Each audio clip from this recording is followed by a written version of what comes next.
Hey y'all, so yesterday I did some multiplying polynomials and I did it 3 different ways. Let's talk a little bit more about that. Whenever you multiply polynomials, you can do it a lot of different ways. The first way I did it was the box method. This helps some students to organize. So we have 2x, positive 4 here. Go ahead and make that 2 rows.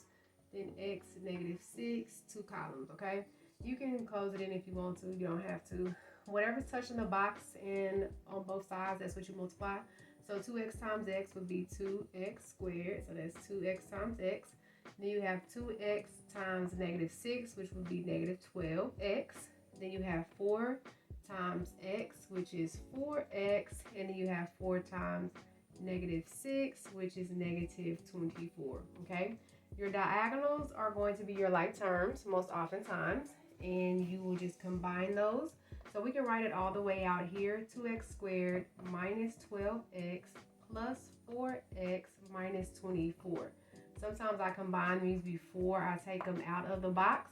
But if you need to see it, then go ahead and just put everything down as your answer.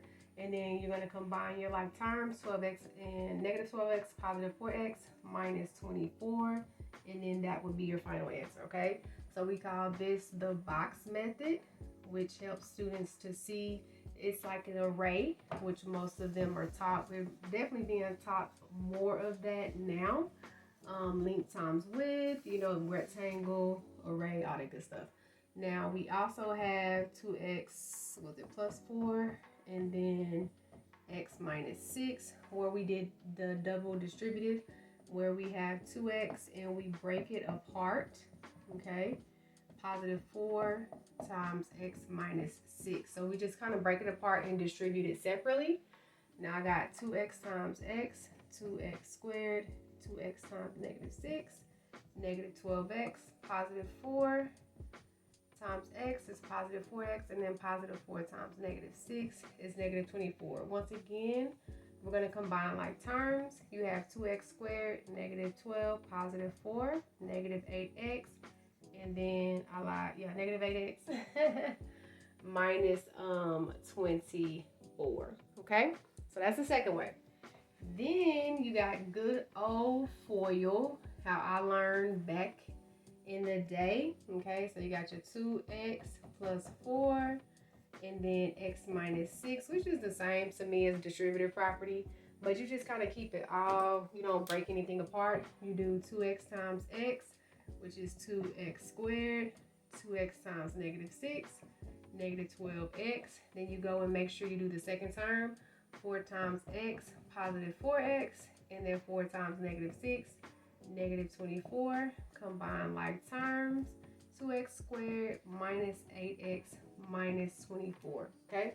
There is a fourth method, which is the vertical method, but that's how students learn how to do 2-digit. I'm gonna just throw that in here. You can stop watching if you want to, because it can be kind of, I'm not even gonna say it's gonna be kind of confusing. It just depends. So let's say you have 2x plus 4 times x minus 6. So you literally stack it as if you were, that ain't right.